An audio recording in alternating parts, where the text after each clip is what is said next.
एक बहुत ही खुशहाल हंसने खेलने वाला गांव था। उस गांव में सब एक दूसरे से प्यार करते थे, सब अच्छी तरीके से रहते थे। अचानक एक बार वो गांव के बाहर एक कच्चे कुएं में से एक आदमी की लाश मिली थी। उस दिन से वो लोग को ऐसा लगने लगा था कि उस कुएं के अंदर कोई ना कोई प्रॉब्लम है। दूसरा आदमी एक बार चेक करने के लिए गया तो उसकी भी लाश मिली वो कुएं में से। अब उसके बाद सब लोग कंफर्म हो गए कि वो कुएं में भूत है, और उसके बाद कोई भी वो कुएं के पास कभी नहीं जाता था। अब सब लोग उस कुएं के बारे में अलग अलग तरीके की कहानियाँ बताते थे। कुछ लोग कहते थे उस गांव के कुएं के पास बहुत सारे भूत रात को पानी पीने आते हैं।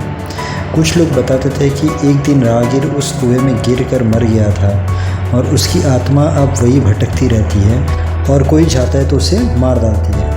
न जाने कितनी ही कथाएँ उस कुएं को लेकर बनाई गई थी। कोई भी व्यक्ति शाम के बाद उस रास्ते से नहीं जाता और ना ही उस कुएं के पास से। गांव में लोग आपस में उस कुएं को लेकर बात कर रहे थे। लोगों की ये बातों के बीच दो भाई थे, रमेश और मोहन। ये दोनों पढ़ लिख के शहर से आए थे, पर उस दिन रमेश उन लोगों की बात सुन रहा था और मोहन शाम में घर पर आने वाला था। वो कहाँ पर काम से बाहर गया था। तो रमेश ने ये सब बात सुनी और रमेश ने कहा कि भूत नाम की कोई चीज़ नहीं होती और मैं भूत को नहीं मानता। लोग उसे डांटने लगे और उसे भूत होने का यकीन दिलाने लगे, किंतु रमेश डटकर उनका सामना करने लगा और कहने लगा कि भूत नहीं होता, उस कुएं के पास मैं जाकर सबको साबित करूँगा। सब लोगों ने मना किया, फिर भी उसने कहा कि मैं जाऊँगा। अब उसकी माँ ने उसे कहा कि एक बार मोहन को आ जाने दे, उसके बाद तो सोच के तुझे जाना है कि नहीं जाना है। पर उसने माँ की बात भी नहीं सुनी। उसके पिताजी ने कहा कि बेटा मत जा, हम लोग सब लोगों को पता है कि वहाँ से हमेशा कुएं में से लाश मिली है। उसने पिताजी की बात भी नहीं सुनी और उसने कहा कि मैं लोगों को ये साबित करके बताऊँगा कि उस कुएं में कुछ नहीं है। अब वो जाने लगा। सब लोग खड़े हो गए और सब लोगों ने कहा कि हम लोग अभी भी कह रहे मत जा, पर उसने किसी की बात नहीं सुनी और वो कुएं की तरफ जाने के लिए निकल पड़ा। शाम में मोहन आने वाला था और ये 3 बजे दोपहर के वहाँ से निकल गया। अब 6 बज गए। 6 बजे मोहन आया तो मोहन ने देखा कि बहुत भीड़ है और लोग आपस में बात कर रहे थे कि अरे बाप रे, इससे बोला था नहीं जा, 3 बजे गया था, 6 बज गए, अभी तक आया नहीं, अभी तक आया नहीं। उसकी माँ ने जैसे मोहन को देखा, उसकी माँ रोने लग गई और उसे जाके गले लग गई। मोहन सोच में पड़ गया कि ये सब क्या हो रहा है, उसकी माँ क्यों रो रही है, उसके पिताजी क्यों रो रहे हैं। उसके बाद उन्होंने पूरी कहानी बताई कि तुम लोग तो अभी शहर से आए हैं, इसलिए तुम लोग को नहीं पता था। जैसे ही हम लोग बातें कर रहे थे और रमेश ने बातें सुन ली और रमेश ने कहा कि उसे भूत में विश्वास नहीं है और हम सब लोगों को साबित करने के लिए वो कुएं के पास 3 बजे से गया है और अभी शाम के 6 बज गए, अभी तक नहीं आया है। तो मोहन ने कहा कि मैं जाता हूँ। उसकी माँ ने कहा रमेश तो वहाँ पर चले गया है, पता नहीं वो आएगा कि नहीं आएगा, मैं तुझे नहीं खो सकती, हम लोग तुझे नहीं भेजेंगे। सब गांव वाले उसे बोलने लगे कि हम लोग तुझे जाने ही नहीं देंगे। मोहन ने कहा कि मैं तो जाके ही रहूँगा, मेरा भाई वहाँ पर है, तुम लोग समझने की कोशिश करो। वो कोई मुसीबत में फंस गया होगा, उसके साथ क्या हुआ होगा मुझे नहीं पता है, इसलिए मुझे वहाँ पर जाना है, उसे वहाँ से कैसे भी लेकर आना है। मुझे तुम लोग नहीं रोक सकते, मेरा भाई वहाँ पर है, मुझे जाना ही है। सब लोगों के लाख मना करने के बावजूद उसने टॉर्च ली और वो निकल पड़ा। अब मोहन अंदर अंदर अंदर अंदर जाते जा रहा था। पूरी रात थी, अंधेरा था। उसे भी डर ज़रा भी नहीं थी, क्योंकि वो भी भूत में मानता नहीं था। वो आगे बढ़ते गया, आगे बढ़ते गया। अंधेरा, कुछ नहीं दिख रहा है। वो टॉर्च से सब देखते गया, पर वो आगे बढ़ते गया, उसे डर नहीं लग रही थी। आखिरकार वो कुआं आ गया और उसने कुएं को देखा।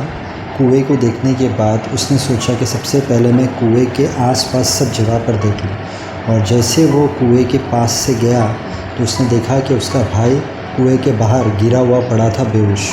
तो उसने जाके फटाफट रमेश के ऊपर पानी डाला और उसे उठाया और उठाकर उसे पूछा कि क्या हुआ, ये सब कैसे हो गया। तो रमेश ने कहा कि अरे लोग बोलते थे कि कुएं के पास भूत है, भूत है, भूत है, तो मुझे लोगों को साबित करना था कि भूत नहीं है। अब मैं जब ये कुएं के पास आया तो मैंने देखा कि ये कुएं के अंदर से कुछ आवाज़ें आ रही, और मैं देखने जाऊँ कुएं के अंदर से क्या चीज़ की आवाज़ आ रही है। इसके पहले मेरी नज़र गई कि कुएं के बाहर पूरा स्लिपरी है कि वहाँ से इंसान फिसल के अंदर गिर सकता है, और मैं वो देख ही रहा था और मेरा पैर फिसला और मैं अंदर की बजाय बाहर गिर गया और मैं बेहोश हो गया। तो मोहन भी समझ गया और रमेश भी समझ गया कि ये कुएं के अंदर भूत वगैरह कुछ भी नहीं है, बस कुएं के बाजू में पूरा स्लिपरी है। अब अंदर से जो आवाज़ आ रही है वो देखने के लिए जो अंदर देखता है वो कुएं के अंदर फिसल जाता है। अब दोनों के दिमाग में एक ही सवाल था कि अंदर से आवाज़ किसकी आती है। तो दोनों ने क्या किया, ये निर्णय लिया कि दोनों बहुत संभाल कर देखने की कोशिश करेंगे। अब वो लोग को पता था कि बाहर स्लिपरी है, तो वो लोग ने एक ऐसी जगह देखी जहाँ पर इतना स्लिपरी नहीं था, जहाँ से इतना फिसल नहीं सकते। और एक भाई ने दूसरे भाई का हाथ पकड़ा और जाकर देखा तो अंदर से आवाज़ आ रही थी पक्षियों की। और वो पक्षियों की रात के टाइम पे अलग तरीके की आवाज़ आ रही थी। इससे लोगों को दूर से लगता था कि अंदर से कुछ अलग आवाज़ आ रही है। जब वो लोग ने पास से सुना तब वो लोग को पता चला कि ये तो पक्षियों की आवाज़ है। और इस तरीके से वो लोग अपने गांव में आए और गांव में आने के बाद उन लोगों ने सब लोगों को बताया कि भूत वगैरह वहाँ पर कुछ नहीं है, वो आवाज़ आती है कुएं के अंदर से और लोग देखने चाहते हैं कि कुएं के अंदर क्या है। और बाहर इतना स्लिपरी होता है कि लोग डायरेक्ट फिसल कर अंदर गिर जाते हैं और हमें ऐसा लगता है कि अंदर भूत है। और दूर से हमें आवाज़ समझ में नहीं आती, पर जब आप कुएं के पास जाओगे तब आपको बराबर आवाज़ समझ में आएगी कि वो पक्षियों की आवाज़ है। उस दिन के बाद से लोगों का डर दूर हो गया। कभी कभी ऐसा ज़िंदगी में होता है कि हम सोचते हैं बहुत चीज़ों के बारे में, पर जब हम हमारी आंखों से देखते हैं तो कुछ और ही निकलता है। होप ये कहानी आपको अच्छी लगी हो। अगर ये वीडियो अच्छा लगा तो मेरे चैनल को सब्सक्राइब करना, वीडियो को लाइक करना, शेयर करना। Thank you so much. God bless and wish you very happy life.